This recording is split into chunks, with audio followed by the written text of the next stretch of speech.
A millionaire pays a homeless woman to pretend to be his wife, but she reveals a secret that shocks him. Rain lashed against the panoramic windows of Alexander Maxwell's penthouse, mirroring the storm brewing within him. Below, the city lights blurred into an indistinguishable smear, much like his life felt at this precise moment. He paced the plush Persian rug, the silence of the opulent apartment amplifying the frantic beat of his heart. Tonight was supposed to be his triumph, the culmination of years of relentless ambition, the sealing of a deal that would solidify his already considerable empire. Instead, it threatened to unravel before it even began. His mother's voice, laced with its usual blend of disappointment and thinly veiled disdain, echoed in his mind. "Alexander, appearances matter. A solitary CEO sends the wrong message. Investors need stability and commitment. You need a wife." A wife. It was as if acquiring a spouse was as simple as acquiring another company. He scoffed, running a hand through his perfectly styled hair, the gesture doing little to alleviate the knot of tension in his chest. Marriage, love, commitment, those were quaint notions, relics of a bygone era, irrelevant in the cutthroat world he inhabited. Yet, his mother and his board were insistent. And Alexander, for all his billions, knew when to concede to the inevitable, even if it tasted like ash in his mouth. His gaze fell upon the city sprawling beneath his feet, a concrete jumble teeming with millions of souls, anonymous, interchangeable. An idea, audacious and utterly absurd, began to form, a desperate gamble born of desperation and a profound lack of other options. He needed a wife, and he needed one fast. And in a city of millions, surely, he could find someone pliable. Someone who wouldn't ask too many questions. Someone disposable. He picked up the phone, the cool metal a stark contrast to the sudden heat of his reckless decision. Tonight, he would make a deal of a different kind, a transaction far more bizarre, far more unpredictable than any corporate merger he had ever orchestrated. He had no idea that this desperate bargain would not only change his life, but shatter everything he thought he knew about himself, about family, about the very nature of truth itself. Alexander Maxwell was the embodiment of the self-made man, a titan forged in the fires of ambition and ruthlessness. He had clawed his way to the top, building a tech empire from the ground up, fueled by an insatiable drive and a singular focus: success. Emotions were liabilities, sentimentality a weakness he couldn't afford. His world was one of calculated risks, strategic alliances, and the relentless pursuit of profit. Human connection was a commodity to be leveraged, not a genuine need to be fulfilled. His personal life was as sterile and meticulously managed as his corporate empire. Relationships were fleeting, transactional, designed to enhance his image, not to nourish his soul. He dated models, actresses, and socialites, women as polished and ambitious as himself, women who understood the unspoken rules of his world. Love, commitment, intimacy, those were concepts reserved for sentimental fools, irrelevant in the Darwinian landscape he navigated. His mother, Eleanor Maxwell, a matriarch carved from ice and ambition, was the driving force behind his current predicament. She controlled the family trust, the foundation upon which his empire was built, and she held traditional values with an iron fist. To her, appearances were paramount, and a bachelor CEO, however successful, was a liability, a chink in the armor of the Maxwell legacy. She needed him married, and she needed him married now. Alexander resented his mother's interference and her antiquated notions of propriety, but he understood the game. The upcoming merger, the most significant deal of his career, hinged on investor confidence, and investor confidence, in his mother's archaic worldview, required a wife on his arm. It was absurd, illogical, infuriating, but it was a hurdle he had to overcome. He considered his options, each one more unpalatable than the last.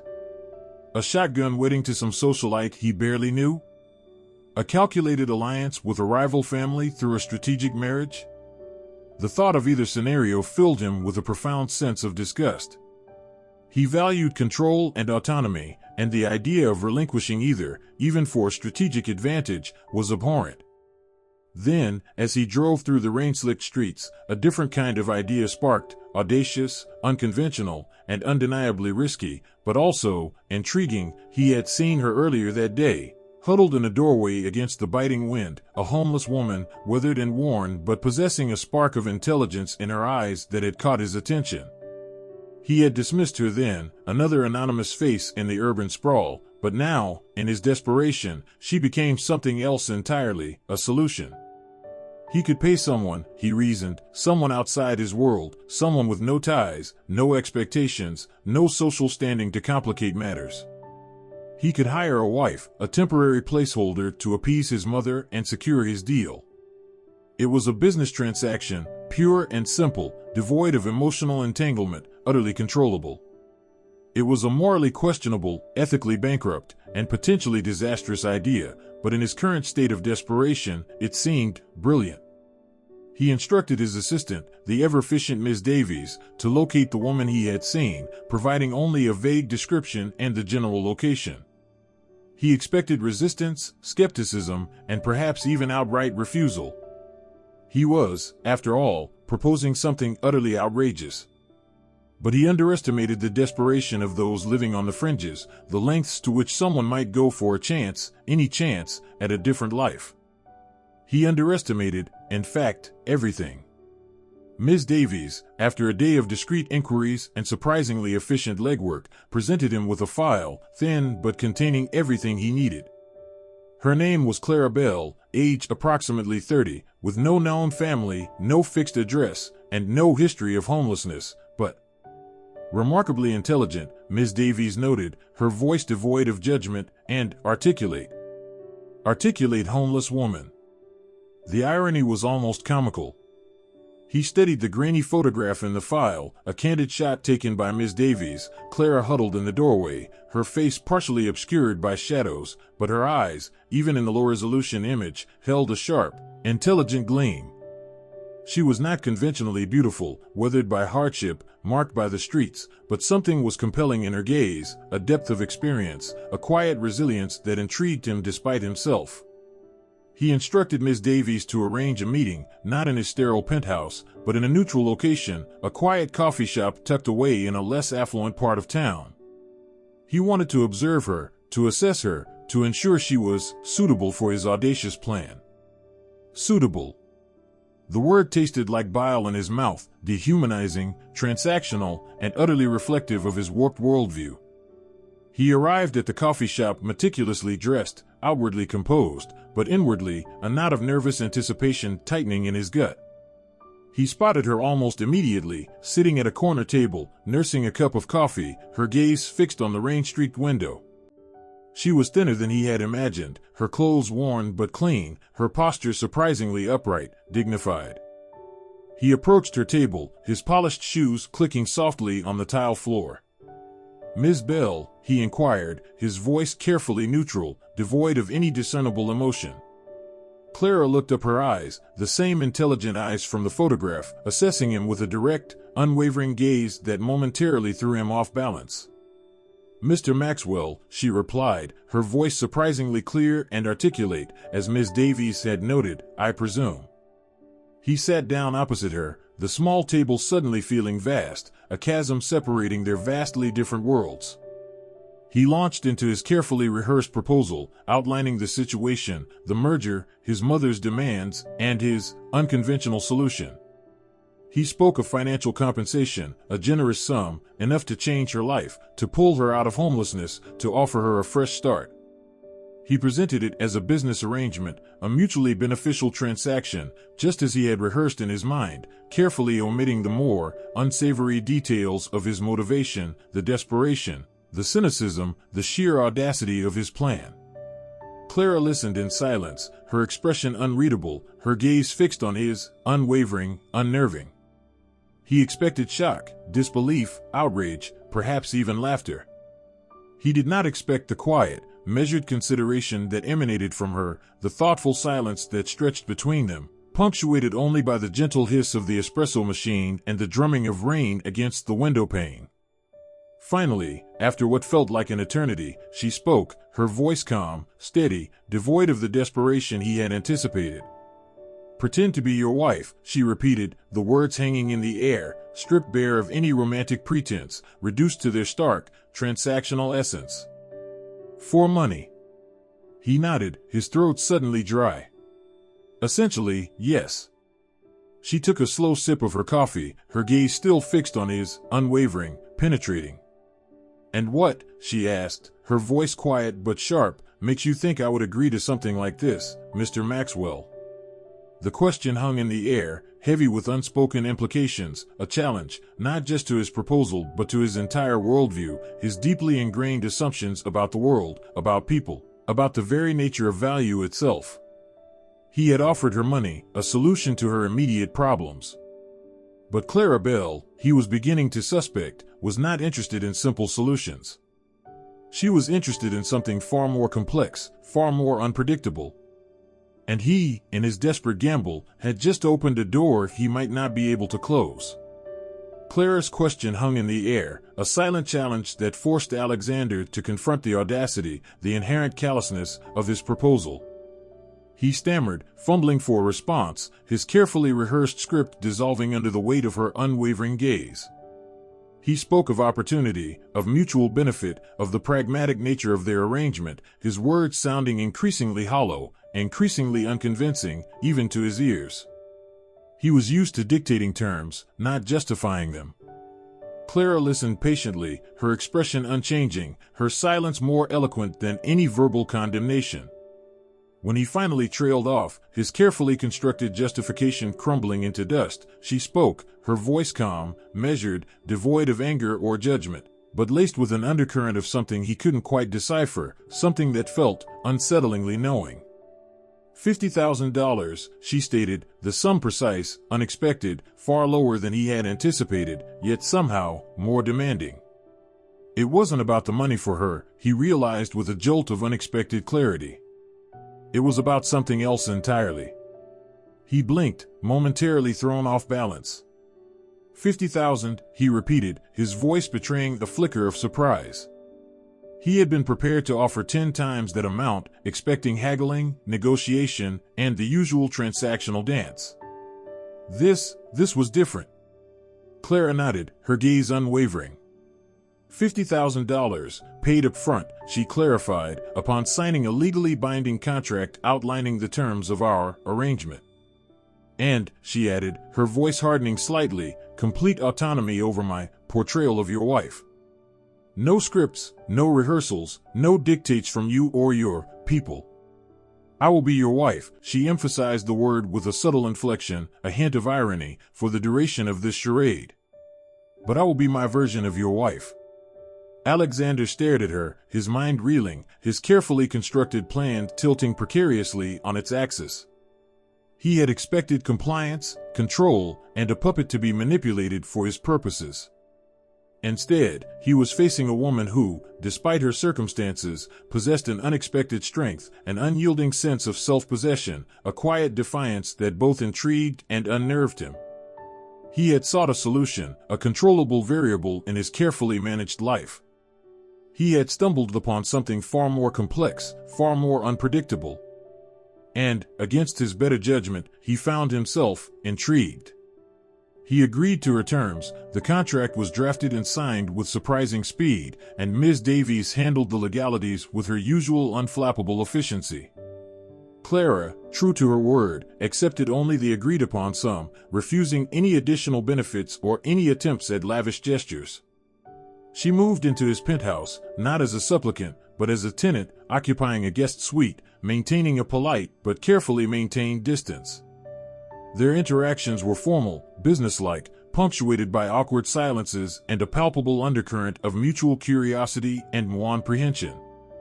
The charade began, and Alexander, despite his initial cynicism, found himself increasingly disoriented. Clara, embodying her version of his wife, defied all his expectations and all his carefully constructed assumptions. She was not meek, nor compliant, nor easily controlled. She was intelligent, witty, fiercely independent, her presence in his meticulously ordered life a constant, subtle disruption, a quiet rebellion against his carefully constructed world of control and artifice. At social events, she was a revelation. She navigated his world with an unexpected grace, her intelligence and sharp wit disarming even the most cynical socialites. She didn't fawn over him nor cling to his arm like a trophy wife. She engaged in conversations, not as an appendage to his success, but as an individual, her opinions insightful, her observations astute, her presence commanding respect, not pity. His mother, initially skeptical, was charmed, impressed, even delighted. The investors, reassured by the image of domestic stability, responded positively. The merger, against all odds, seemed to be proceeding smoothly. His plan, in its bizarre, unconventional way, was working. But something else was happening, something he hadn't anticipated, something that was slowly, subtly, dismantling the walls he had so carefully constructed around his own heart. He found himself drawn to Clara's quiet strength, her unwavering honesty, her unexpected vulnerability that she revealed only in fleeting glimpses and unguarded moments. He found himself looking forward to their awkward, stilted conversations, to her dry wit that often caught him off guard, to the quiet intelligence that shone in her eyes, even when she looked at him with a mixture of curiosity and something else. Something that felt dangerously like pity. He started to learn about her life before homelessness, about her dreams, her aspirations, and her quiet resilience in the face of adversity. He learned about her passion for literature, her sharp eye for art, and her unexpected kindness toward strangers. He saw her interacting with his staff, treating them with respect and genuine warmth that was utterly foreign in his transactional world. He saw her volunteering at a local soup kitchen, her hands calloused but gentle as she served food to those less fortunate, her presence radiating a quiet compassion that both humbled and intrigued him. He found himself questioning his worldview, his carefully cultivated cynicism, and his deeply ingrained belief that human connection was a weakness, a liability. Clara, in her quiet, unassuming way, was dismantling his carefully constructed defenses, revealing a vulnerability he hadn't known he possessed, stirring emotions he had long suppressed, emotions that felt both terrifying and exhilarating. The charade was blurring, the lines between pretense and reality dissolving, and Alexander Maxwell, the self-made titan, was beginning to realize that the most shocking revelation of all was not Clara's secret but his own. He was starting to fall for the woman he had hired to pretend to be his wife. And he had no idea that the real shock was yet to come. The night of the Maxwell Foundation Gala arrived, a glittering spectacle of wealth and philanthropy, the stage perfectly set for Alexander to solidify his image as not just a titan of the industry but also a pillar of society, a devoted husband, a man of substance and stability. Clara, as always, was a study in understated elegance, her presence commanding attention without ostentation, her quiet dignity a stark contrast to the manufactured glamour of the event. As they navigated the crowded ballroom, accepting polite congratulations and enduring vapid small talk, Clara's composure, usually unwavering, seemed to falter, a subtle tremor in her hand as she accepted a glass of champagne, a fleeting shadow crossing her usually composed features.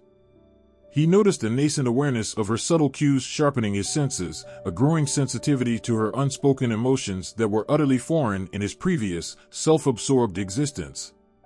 Later, as they stood on the balcony overlooking the city lights, a comfortable silence settling between them, Clara turned to him, her gaze direct, her voice quiet but carrying an unfamiliar weight.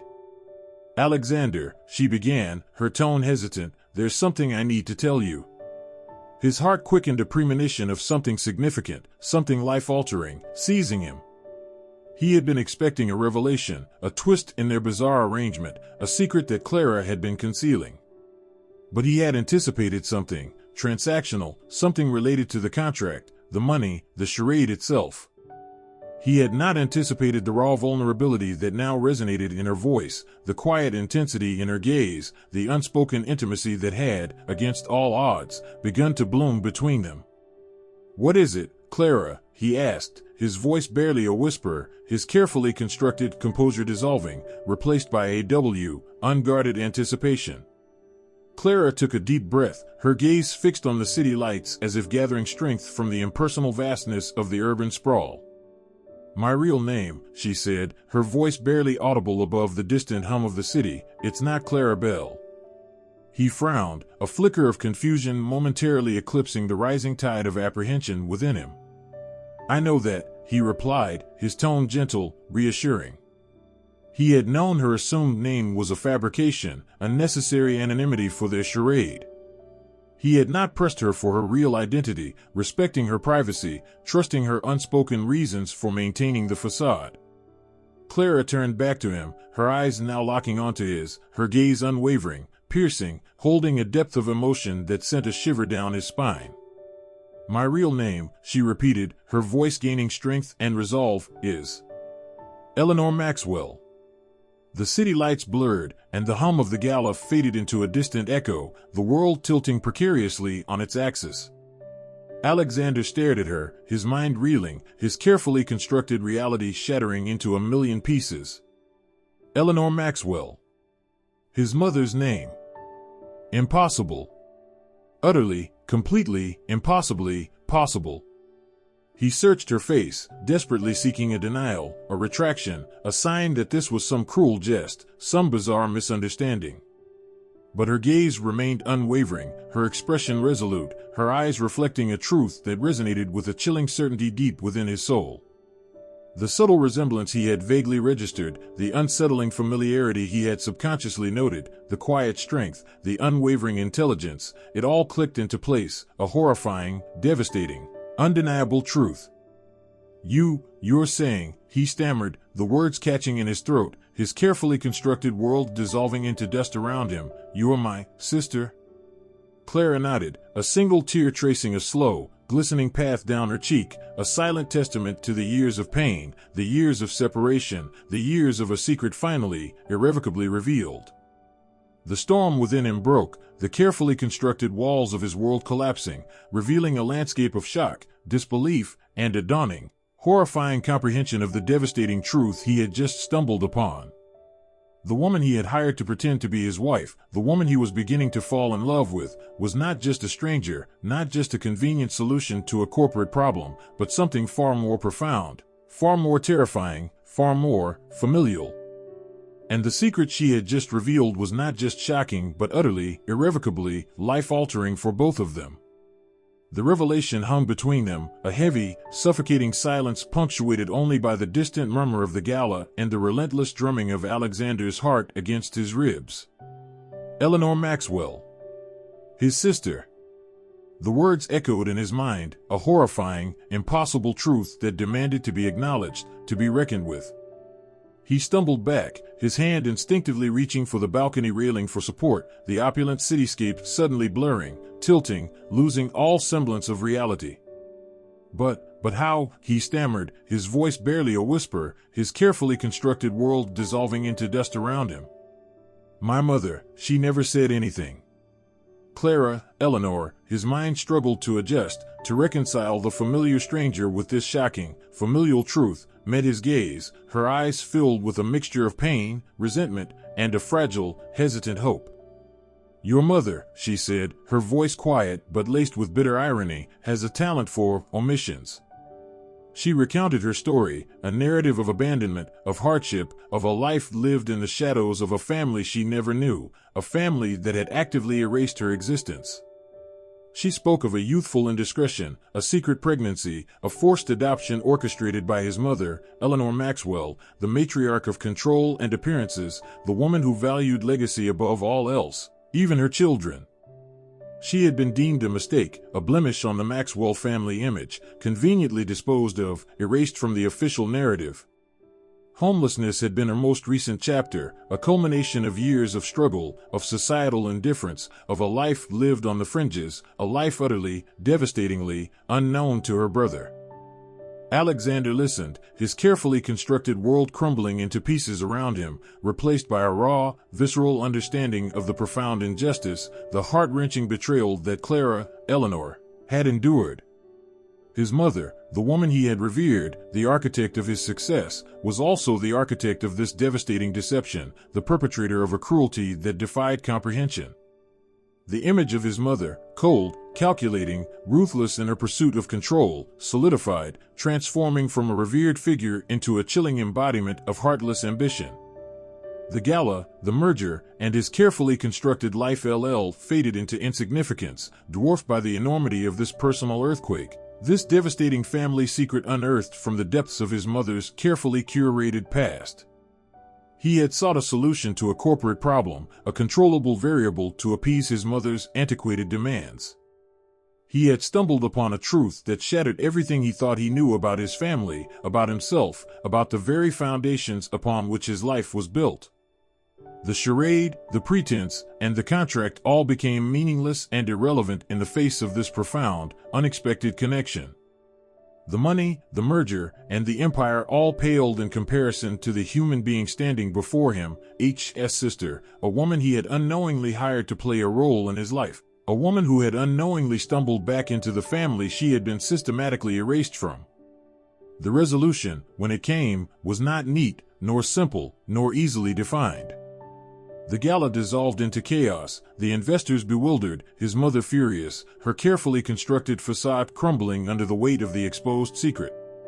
The merger faltered, the financial implications significant but utterly irrelevant in the face of the human cost of his family's deception.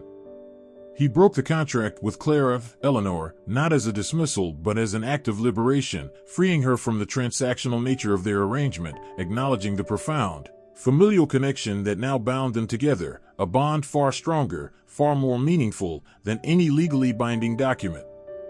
He offered her not money, not charity, but something far more valuable, his unwavering support, his genuine remorse, his commitment to unraveling the web of lies his mother had so carefully constructed. To acknowledge the truth, however painful, however devastating. The journey ahead was uncertain, fraught with challenges, with the potential for further pain and heartbreak. His relationship with his mother was irrevocably fractured, her carefully constructed world collapsing under the weight of her exposed secrets.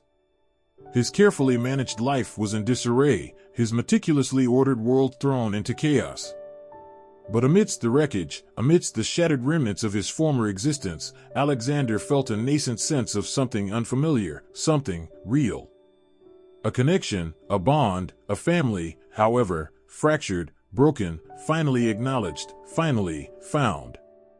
He and Eleanor, Clara, the names intertwined, the identities merging, solidifying, began to build a new relationship, a fragile, tentative bridge across the chasm of years of separation, years of deception. It was a slow, arduous process, fraught with pain, with vulnerability, with the constant shadow of his mother's betrayal looming over them. But in each hesitant conversation, in each shared memory, in each quiet moment of understanding, a fragile seed of hope began to sprout, a promise of healing, of forgiveness, of a future built not on lies and transactions, but on truth, on family, on a connection forged not in a boardroom, but in the unexpected, shocking revelation of a secret that had, against all odds, brought them together. The millionaire, seeking a wife for a business deal, had found something far more valuable, far more profound. He had found his sister, and in doing so, he had begun to find himself.